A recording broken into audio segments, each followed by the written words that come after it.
Welcome students. आज की class में हम व्यतिकरण का अध्ययन करेंगे।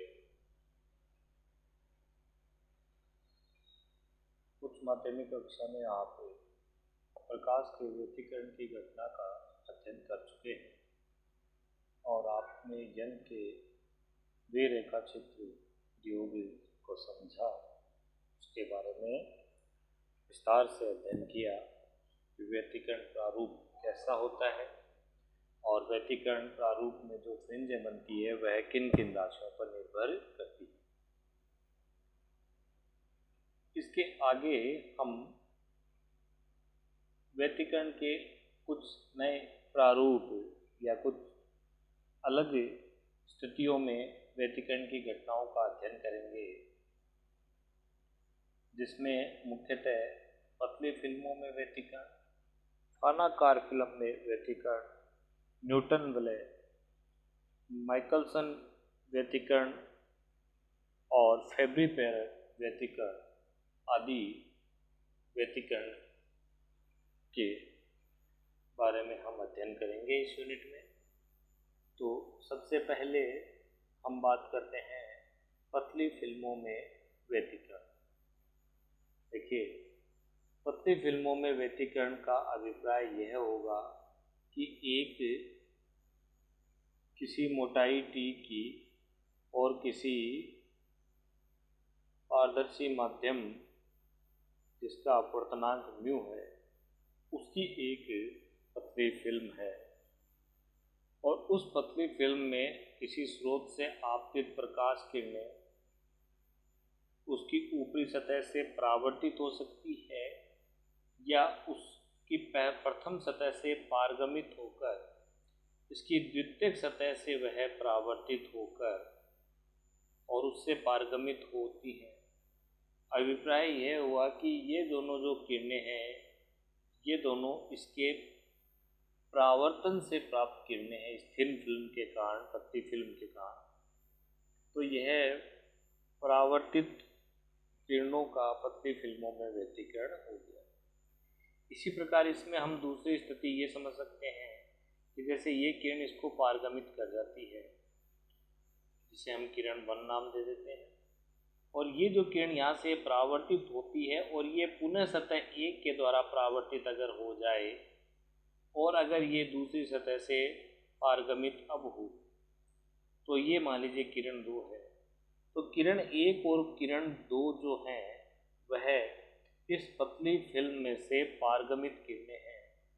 इन पारगमित किरणों से जो व्यतिकरण प्रारूप प्राप्त होगा वह पारगमन के कारण प्राप्त व्यतिकरण प्रारूप होगा। यहाँ हम एक घटना का अध्ययन ज्यामितीय रूप से करेंगे और दूसरी घटना को हम देखेंगे कि वह उसकी पूरक हो। यानी एक घटना का अध्ययन करेंगे तो दूसरी घटना हमारे सामने क्लियर हो जाएगी। तो पतली फिल्म से जो व्यतिकरण प्रारूप बनते हैं उसके कुछ दैनिक जीवन के उदाहरण देखिएगा।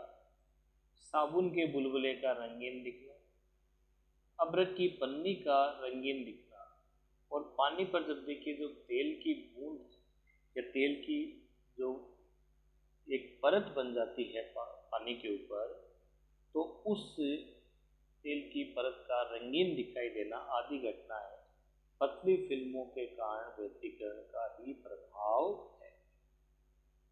नेक्स्ट, यहाँ हम इन व्यतिकरण प्रारूपों में हम देखेंगे कि इस फिल्म की मोटाई और इस माध्यम का अपवर्तनांक महत्वपूर्ण है। देखिए, ये एक इसकी ऊपरी सतह है और ये इसकी नीचे की सतह है, और यहाँ पर जो माध्यम है उस माध्यम का जो अपवर्तनांक है वो म्यू है, और सामान्य हम मान लेते हैं कि इसके ऊपर माध्यम वायु है और बाह्य माध्यम भी वायु है। फिल्म जिस पदार्थ की बनी है उसका अपवर्तनांक क्या है? म्यू।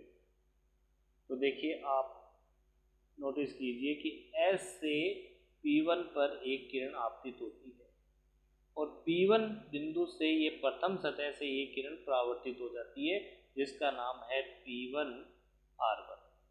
इसी प्रकार P1 से जो किरण पारगमित हो जाती है जिसे हम P1 C1 कह रहे हैं, तो C1 बिंदु पर यह किरण पुनः परावर्तित हो जाती है जो C1 P2 है, और P2 से पारगमित किरण P2R2 और P1R1 जो है वो परावर्तित करेंगे। और जबकि C1 से पारगमित और C1 से P2 तक पहुंचकर P2 से परावर्तित होकर C2 निचली सतह पर पुनः आकर यहाँ से पारगमित होने वाली किरण यानी कि C1T1 और C2T2 जो हैं वो पारगमित किरणें हैं। तो हम देखेंगे कि परावर्तित किरणें और पारगमित किरणें क्या होंगी, व्यतिकरण प्रारूप का निर्माण करेंगी। तो परावर्तित तरंगों के द्वारा व्यतिकरण प्रारूप का हम अलग अध्ययन करेंगे और पारगमित का व्यतिकरण प्रारूप हम अलग अध्ययन करेंगे। इस डायग्राम को आप ध्यान से देख लीजिए, और इस डायग्राम में हम सामान्य ज्यामिति से इन दोनों परावर्तित तरंगों के द्वारा बनने वाले या पारगमित तरंगों के द्वारा बनने वाले व्यतिकरण प्रारूप के लिए जो शर्त है वो हम ज्ञात करेंगे। ठीक है, ये स्थिति को हमने एक्सप्लेन किया है कि प्रकाश स्रोत S से लैम्डा तरंगदैर्ध्य, एक वर्णीय तरंगदैर्ध्य यानी प्रकाश स्रोत है वो एक वर्णीय हम काम में लेंगे, और P1 पर I कोण पर ये आपतित होंगी। कुछ भाग परावर्तित हुआ और शेष भाग माध्यम से अपवर्तित होकर बिंदु C1 से पुनः परावर्तित और शेष भाग क्या हो जाता है, पारगमित हो जाता है। तो ये सब हमने देखा।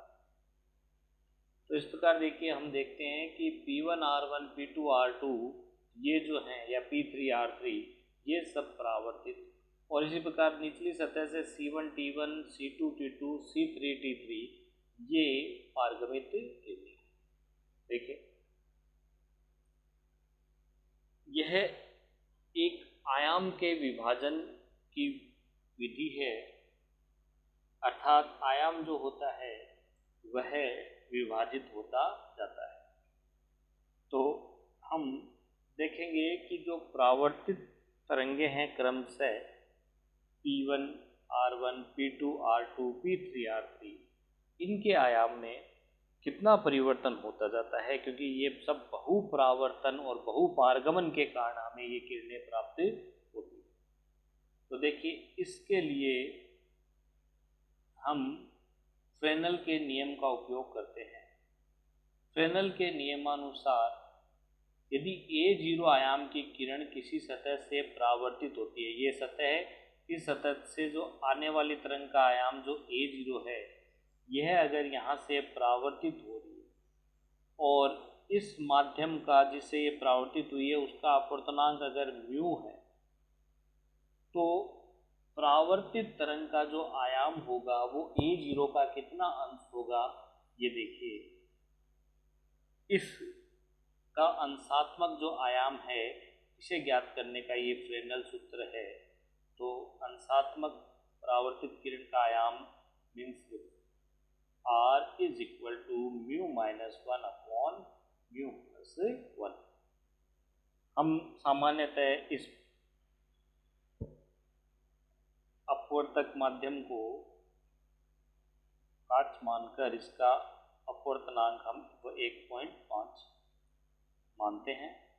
तो यहाँ पर हम देखते हैं कि R का मान इसे 1.5 मानने पर 1.5 माइनस 1 और 1.5 प्लस 1 इस फार्मूले में रखेंगे। तो हम यहाँ देखेंगे कि इसका 0.2 R जो है इसका परावर्तित किरण का अंशात्मक आयाम है वो इसका 0.2 यानी आने वाली का 20% ही रहता है। तो ऊर्जा हम जानते हैं तीव्रता पर निर्भर करती है, और तीव्रता आयाम पे निर्भर न करके आयाम के वर्ग पर निर्भर करती है। तो इसीलिए हम क्या करेंगे, ऊर्जा विभाजन के सिद्धांत में हम परावर्तित अंशात्मक ऊर्जा और पारगमित अंशात्मक ऊर्जा का कुल भाग है उसे एक मानते हुए, तो ऊर्जा मीन्स आयाम क्या, तीव्रता, और तीव्रता मीन्स आयाम का वर्ग। तो यहाँ हम सामान्य सूत्र r² + t² = 1 से t का मान ज्ञात कर सकते हैं। t का मतलब ये हुआ कि जो किरण परावर्तित हुई उसे छोड़कर जो इस माध्यम में पारगमित हुई एक बार, वो कितना आयाम रखेगी। तो वो ये नहीं है कि वो 20% भाग इसका है तो उसका 80% भाग हुआ, नहीं। यहाँ हम ऊर्जा की बात करेंगे तो ऊर्जा के द्वारा हम परावर्तित किरण में से पारगमित किरण का अंशात्मक मान ज्ञात करते हैं। तो देखिए यहाँ से t का मान हम इस फार्मूले से ज्ञात कर सकते हैं। तो हम r का मान यहाँ 0.2 रखेंगे तो t का मान हमें प्राप्त होगा 0.98। ठीक है, तो इसका मतलब ये हुआ कि यहाँ पर पारगमी जो किरण होगी वह अधिकतम आयाम को अपने साथ रखेगी, यानी ऊर्जा का अधिकतम मान अपने पास रखेगी। ऊर्जा के पदों में हम देखेंगे कि इसका वर्ग करेंगे तो ये हो जाएगा 96% पारगमित की, और हम इसका वर्ग करेंगे 0.2 का तो मीन्स ये हो जाएगा 4%। तो परावर्तित के पास सिर्फ 4% ऊर्जा रहती है और पारगमित के पास 96% ऊर्जा रहती है।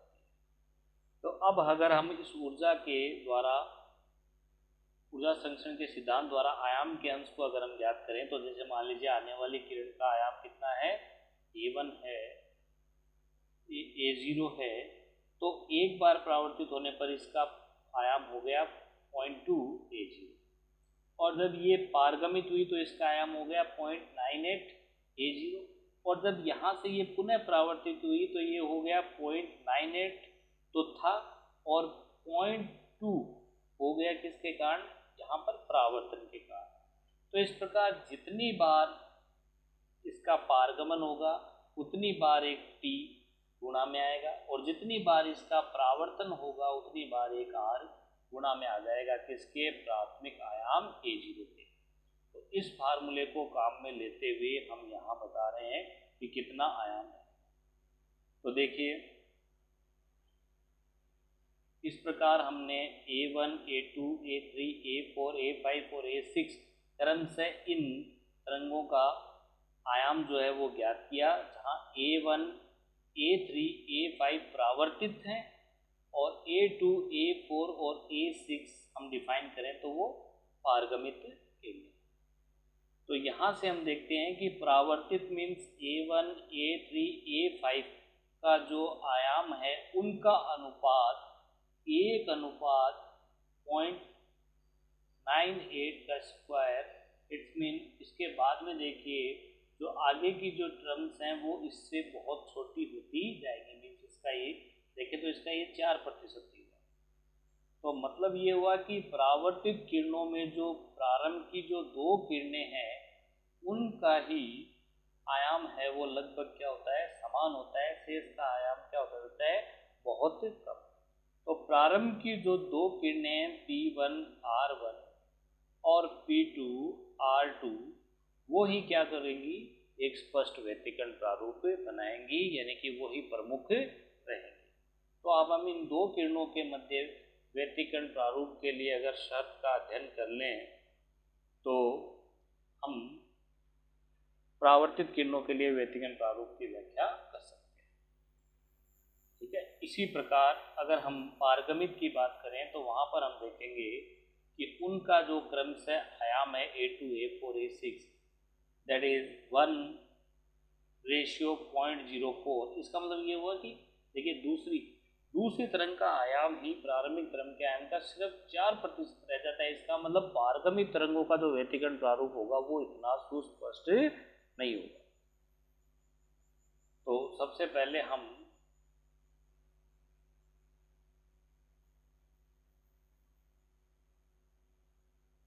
परावर्तित किरणों के व्यतिकरण प्रारूप का अध्ययन करेंगे। उसके पश्चात हम पारगमित किरणों के व्यतिकरण प्रारूप का अध्ययन करेंगे।